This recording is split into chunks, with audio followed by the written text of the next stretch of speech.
How to change Amazon password. Hey everyone, welcome back to our channel. In this video I'm going to guide you on how you can change your Amazon password, so make sure to watch the video till the end.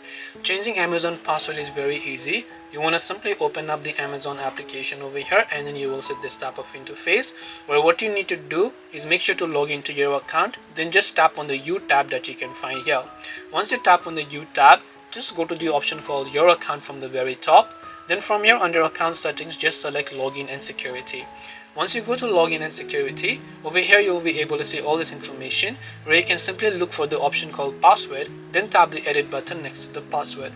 Over here now, all you have to do is first of all enter your current password.